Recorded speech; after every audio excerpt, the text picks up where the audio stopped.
India Legal presents Courts Roundup.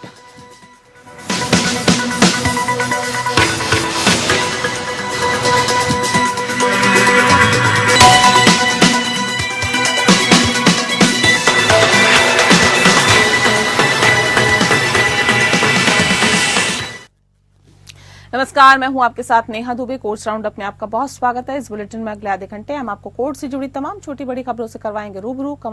तमाम court की कार्रवाई और सुप्रीम कोर्ट से लेकर हाई कोर्ट और लो कोर्ट्स तक के फैसलों को रखेंगे आपके सामने। तो आइए शुरू करते हैं कोर्ट्स राउंडअप।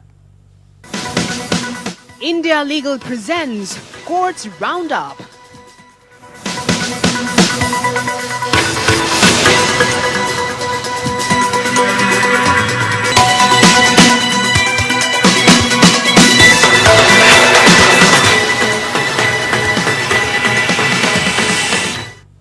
हाईकोर्ट में रिटायर्ड जजों के एडहॉक के रूप में नियुक्ति को लेकर सुप्रीम कोर्ट के द्वारा दिए गए फैसले 2021 के फैसले में संशोधन करते हुए आदेश जारी किया गया। सीजेआई जस्टिस संजीव खन्ना की अध्यक्षता वाली 3 जजों की बेंच ने देश के विभिन्न हाईकोर्ट में रिटायर्ड जजों की एडहॉक के रूप में नियुक्ति को लेकर 2021 में दिए गए फैसले में लगाई शर्त में बदलाव करते हुए हाईकोर्ट में 20% से ज्यादा खाली पदों की वैकेंसी पर एडहॉक के रूप में रिटायर्ड जजों की नियुक्तियों के लिए किए जाने के आधार को हटा दिया है। अब हाईकोर्ट 20% या उससे कम प्रतिशत के खाली पदों पर भी एडहॉक जजों की नियुक्ति कर सकेंगे, क्योंकि कोई भी हाईकोर्ट अपने यहाँ की जजों की कुल स्ट्रेंथ का 10% ही एडहॉक जजों के पद पर नियुक्ति कर सकता है। इसके अलावा नियुक्ति किए गए एडहॉक जज बेंच के अध्यक्षता नहीं करेंगे और वह आपराधिक मामलों की सुनवाई करने वाली बेंच में भी शामिल होंगे। बता दें आपको कि दरअसल देश के विभिन्न हाईकोर्ट में लंबित मामलों, विशेष रूप से आपराधिक अपीलों की बढ़ती संख्या को देखते हुए एडहॉक जजों की नियुक्ति को लेकर एनजीओ लोक प्रहरी की याचिका पर सुनवाई करते हुए अप्रैल 2021 में सुप्रीम कोर्ट ने अनुच्छेद 224A के तहत हाईकोर्ट में एडहॉक जजों की नियुक्ति के लिए निर्देश जारी किए थे, जिसमें कहा गया था कि अनुच्छेद 244A के तहत एडहॉक जजों की नियुक्ति तब तक नहीं की जानी चाहिए जब तक कि स्वीकृत पदों की अंदर 80% से कम न हो। बता दें आपको कि आज जहां सुप्रीम कोर्ट ने विभिन्न हाई कोर्ट में एडहॉक जजों की नियुक्ति को आसान बनाने के लिए ये निर्देश पारित किया है।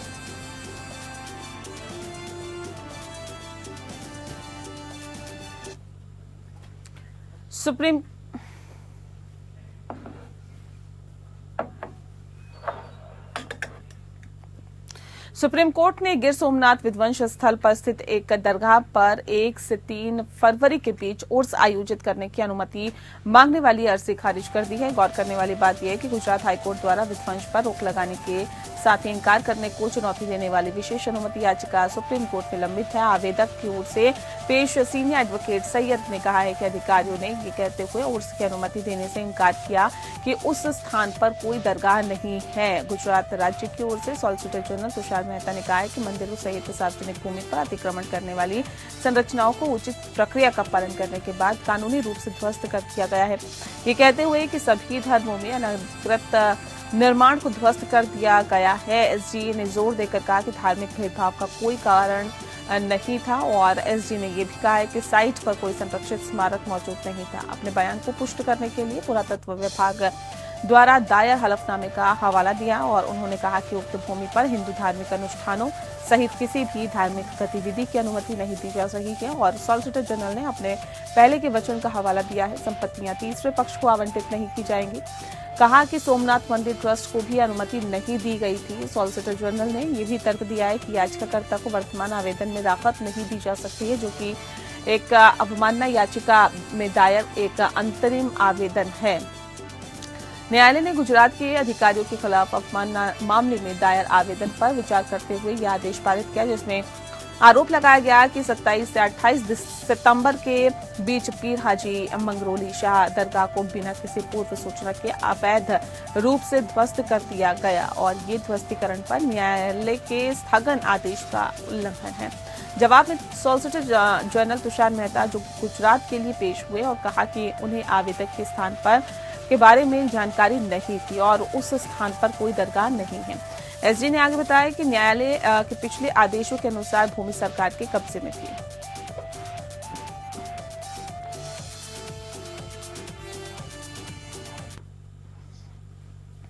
सुप्रीम कोर्ट ने उत्तर प्रदेश के विधायक अब्बास अंसारी द्वारा दायर याचिका पर नोटिस जारी किया, जिसमें उन्होंने यूपी गैंगस्टर और असामाजिक गतिविधियां रोकथाम अधिनियम 1986 के तहत उनके खिलाफ दर्ज आपराधिक मामलों में जमानत मांगी है। जस्टिस सूर्यकांत और जस्टिस एन कोटेश्वर सिंह की खंडपीठ ने सीनियर एडवोकेट कपिल सिब्बल अंसारी के लिए पेश हुए दलील सुनने के बाद ये आदेश पारित किया है, जिन्होंने तर्क दिया है कि उन्हें आरोपों पर आधारित एक एफआईआर पहले ही रद्द कर दी गई है और आरोप चित्रकूट में गिरोह चलाने से संबंधित है, जो कासगंज से 450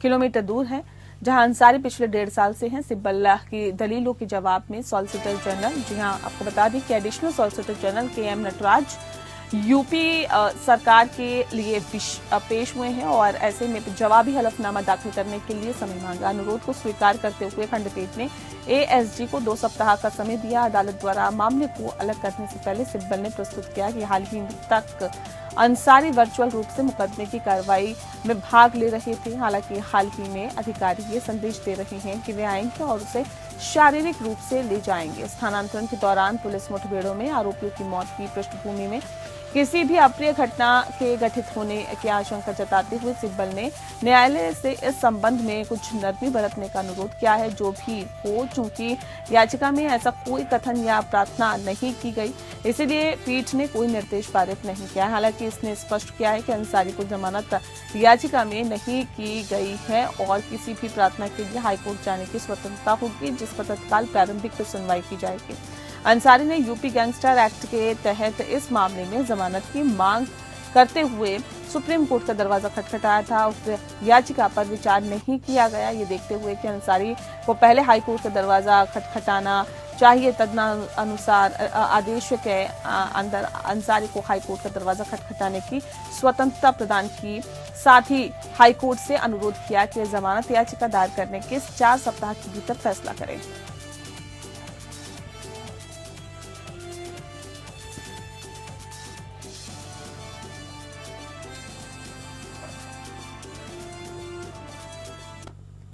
देश भर के मंदिरों में वीआईपी और पैसे देकर दर्शन की व्यवस्था को चुनौती देने वाली याचिका पर सुप्रीम कोर्ट ने विचार करने से इनकार किया है। CJI जस्टिस संजीव खन्ना की अध्यक्षता वाली बेंच ने कहा है कि हम भी आपके विचार से सहमत हो सकते हैं कि दर्शन और पूजन में किसी को कोई विशेष वरीयता नहीं दी जानी चाहिए, लेकिन अनुच्छेद 32 के तहत हम इस पर विचार नहीं करेंगे।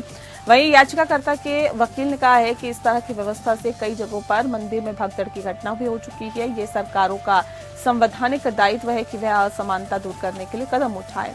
दरअसल देश के प्रसिद्ध मंदिरों में देवी देवताओं के शुल्क और वीआईपी दर्शन के व्यवस्था खत्म होने की मांग वाली याचिका में कहा गया था कि मंदिरों में विशेष या जल्द ही दर्शन के लिए अतिरिक्त वीआईपी दर्शन शुल्क वसूलना मूल अधिकारों का उल्लंघन है। यहाँ उन भक्तों के साथ भेदभाव होता है जो ऐसे शुल्क नहीं दे सकते हैं। यहाँ तक कि मंदिरों में वीआईपी के लिए अलग से सुविधा होने के चलते महिलाओं, बुजुर्गों और दिव्यांग लोगों को भी दर्शन के लिए घंटों इंतजार करना पड़ता है। पश्चिम बंगाल में कई मेडिकल पेशेवर के लिए एक बड़ी राहत है और सुप्रीम कोर्ट ने हाल ही में एक अपने फैसले को संशोधित किया है। बता दें आपको कि ये सुनिश्चित करते हुए कि जिन लोगों ने जुलाई 2022 तक अपनी पढ़ाई पूरी कर ली थी और वरिष्ठ निवासियों के रूप में काम कर रहे थे, वे अपनी डिग्री कानूनी और वैध के रूप में बनाए रखेंगे। इससे पहले न्यायालय ने फैसले के तहत 31 मई 2019 की कट ऑफ तिथि से परे पीजी पाठ्यक्रमों 2019 से 20 शैक्षणिक वर्ष के लिए याचिकाकर्ता के प्रवेश पर विचार करने से इनकार कर दिया था, जिसमें कहा गया था कि कट ऑफ तिथि से परे उनके प्रवेश की अनुमति देने के लिए उनके प्रति कोई सहानुभूति नहीं दिखाई जा सकती है। इसके बाद याचिकाकर्ताओं मेडिकल पेशेवरों ने सुप्रीम कोर्ट के समक्ष एक समीक्षा याचिका दायर की।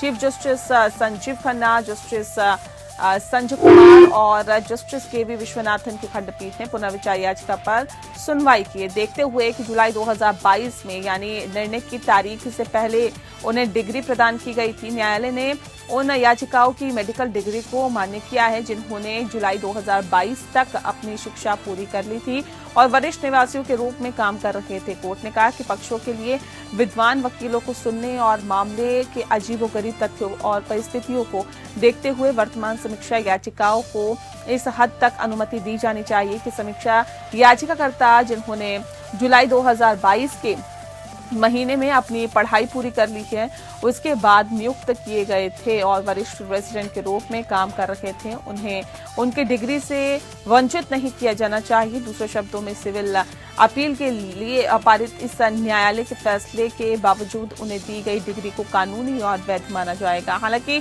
याचिकाकर्ताओं में से एक को उपरोक्त राहत नहीं दी गई थी क्योंकि निर्णय के समय उसकी पढ़ाई जारी थी।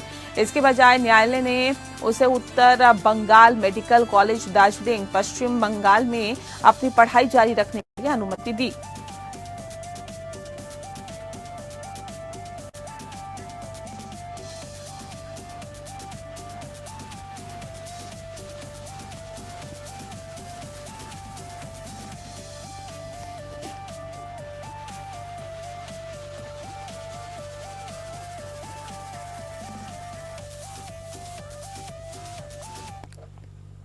वहीं टेरर फंडिंग मामले में आरोपियों और बारामूला से सांसद राशिद इंजीनियर की जमानत अंतरिम जमानत की मांग मामले में दिल्ली हाई कोर्ट में सुनवाई हुई। दिल्ली हाई कोर्ट ने राशिद इंजीनियर की संसद के बजट सत्र में शामिल होने के लिए की गई अंतरिम जमानत की मांग वाली याचिका पर एनआईए से उसका पक्ष बताने को कहा है। मामले पर राशिद इंजीनियर के वकील ने कहा है कि जब तक नियमित जमानत पर फैसला नहीं हो जाता तब तक उसे संसद सत्र में शामिल होने के लिए अंतरिम जमानत दी जानी चाहिए। उनकी नियमित जमानत याचिका 5 महीने से लंबित है और हमें चुनाव प्रचार के लिए अंतरिम जमानत भी मिली थी। साथ ही ये भी कहा कि राशिद चुने हुए सांसद हैं और उनके भागने का कोई रिस्क नहीं है। वहीं एनआईए ने कहा है कि भले ही राशिद इंजीनियर सांसद है लेकिन सिर्फ सांसद होने के नाते उनको सांसद स्तर में शामिल होने का अधिकार नहीं मिल जाता। फिलहाल Delhi high court Rashid engineer की अंतरिम जमानत याचिका पर 4 फरवरी को सुनवाई करेगा।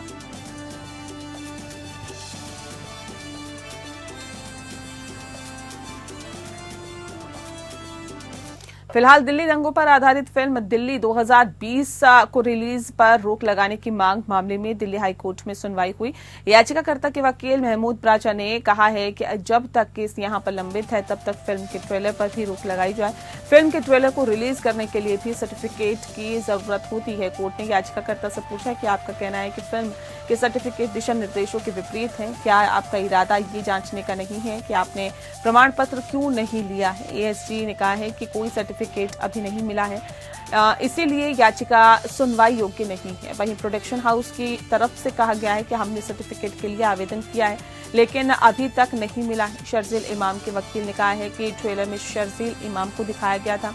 ये ट्रेलर हमारे मामले पर अत्यधिक पूर्वाग्रह डालेगा और क्योंकि ट्रेलर की शुरुआत में शर्जील इमाम के भाषण का हूबहू इस्तेमाल किया गया है जिनके बारे में चार्जशीट में जिक्र किया गया है, जिसकी वजह से निष्पक्ष सुनवाई के मौलिक अधिकार का उल्लंघन हो रहा है। फिल्म में आरोप पत्र से कुछ बातें ली गई है जिनके लिए शर्जील को जिम्मेदार ठहराया गया था। फिल्म के ट्रेलर में प्री स्क्रीनिंग और सामग्री कुछ संवाद उसके मुकदमे के लिए प्रतिकूल है और फिल्म में मेरी पहचान छुपाने की बिल्कुल भी कोशिश नहीं की गई है। दिल्ली हाई कोर्ट ने कहा है कि जब तक कि सीबीएफसी द्वारा सर्टिफिकेट नहीं दिया जाता तब तक फिल्म की रिलीज की स्थगन की मांग का कोई मायने नहीं है। प्रोडक्शन हाउस ने कोर्ट को आश्वासन दिया है कि वह बिना सीबीएफसी के सर्टिफिकेट के इंटरनेट भी फिल्म को रिलीज नहीं करेंगे। हालांकि डिस्क्लेमर में कहा गया है कि ये घटनाओं का एक नाटकीय संस्करण है जो कि कुछ घटनाओं से प्रेरित है और वह डिस्क्लेमर के शब्दों को बदलने को तैयार है।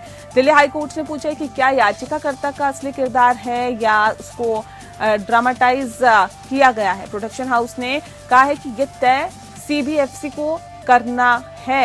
ये याचिका प्रीमेच्योर है और क्योंकि अभी सीबीएफसी से सर्टिफिकेट मिलना बाकी है, दिल्ली हाई कोर्ट ने सीबीएफसी से पूछा है कि क्या सर्टिफिकेट मिलने बिना ट्रेलर रिलीज कर सकते हैं। याचिकाकर्ता ने कहा है कि ट्रेलर में फिल्म की रिलीज की तारीख भी दी गई है। अगर सर्टिफिकेट नहीं मिला तो रिलीज की तारीख कैसे बताई गई।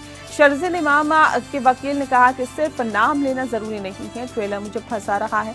फिल्म के शर्जील फिल्म में शर्जील के किरदार से मिलते किरदार को प्रदर्शित किया गया। चार्जशीट के हिस्सों के इस्तेमाल किया गया है और आप मेरे भाषणों, मेरे रूप रंग का जो उपयोग है वो कर रहे हैं।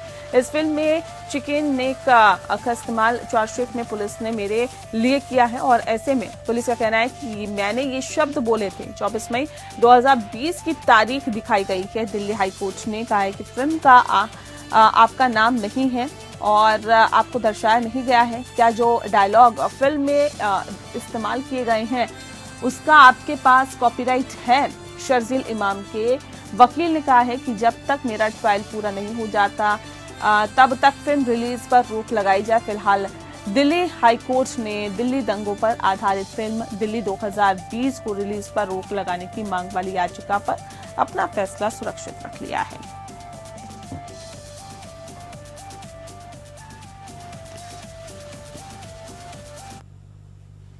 और अब आइए इंडिया लीगल के वेब रिपोर्टर से समझते हैं कि वरिष्ठ पत्रकार का पदनाम कैसे दिया जाता है।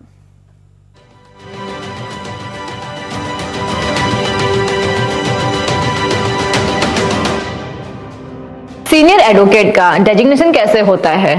सीनियर एडवोकेट एक ऐसे एडवोकेट होते हैं जो सुप्रीम कोर्ट या हाई कोर्ट द्वारा उनकी आउटस्टैंडिंग लीगल स्किल्स और प्रोफेशनल स्टैंडिंग के लिए रिकॉग्नाइज किए जाते हैं। ये डेजिग्नेशन एडवोकेट्स एक्ट 1961 के सेक्शन 16 के तहत दिए जाते हैं। ये डेजिग्नेशन एडवोकेट्स के एबिलिटी पर, मेन स्टैंडिंग और स्पेशल नॉलेज या स्पेशल इन लॉ जैसे फैक्टर्स पर बेस्ड होता है और स्पेशल नॉलेज या एक्सपीरियंस इन लॉ जैसे फैक्टर्स पर बेस्ड होता है। ये एडवोकेट या तो खुद अप्लाई कर सकता है या किसी जज द्वारा नॉमिनेट किया जाता है। सीनियर एडवोकेट डेजिग्नेट होने के लिए ये प्रोसेस आमतौर पर चीफ जस्टिस द्वारा लीड किया गए हैं। परमानेंट कम्युनिटी द्वारा इवैल्यूएट किए जाते हैं। Indira Jaising versus supreme court of India 2017 के केस में सुप्रीम कोर्ट ने एक पॉइंट बेस्ड सिस्टम इंट्रोड्यूस किया जिसमें कैंडिडेट्स के लीगल एक्सपर्टीज, कंट्रीब्यूशंस और रेपुटेशन को एक्सेस किए जाते हैं ताकि सिर्फ सबसे डिजर्विंग लॉयर्स को ये डेजिग्नेशन मिले। Indira Jaising versus supreme court of India 2017 के केस में सुप्रीम कोर्ट ने एक पॉइंट बेस्ड सिस्टम इंट्रोड्यूस किया जिसमें कैंडिडेट्स के लिए लीगल एक्सपर्टीज, कंट्रीब्यूशंस और रेपुटेशन को एक्सेस किया जाता है ताकि सिर्फ सबसे डिजर्विंग लॉयर्स को ये डेजिग्नेशन मिले। For much such legal updates follow India legal.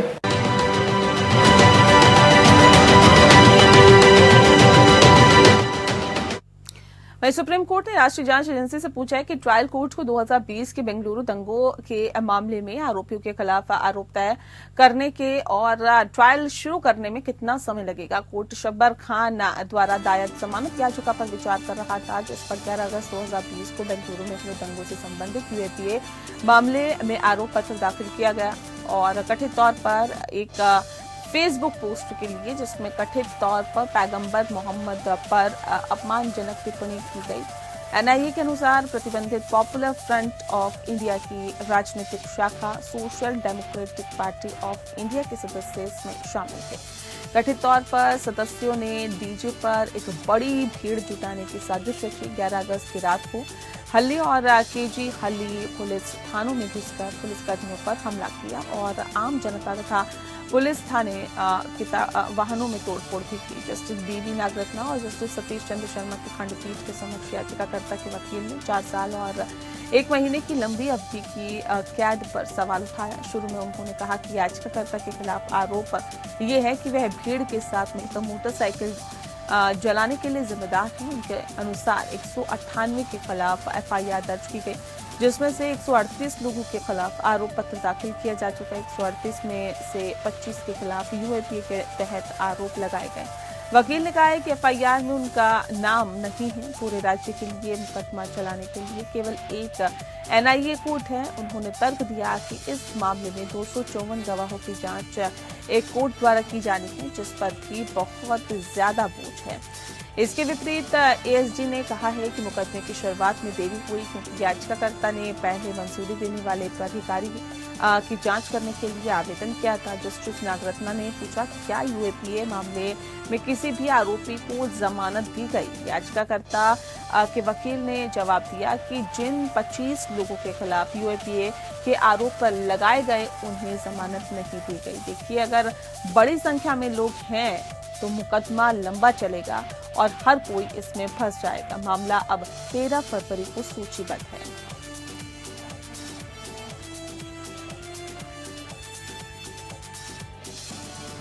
और इसी के साथ बुलेटिन में फिलहाल के लिए इतना ही। नमस्कार।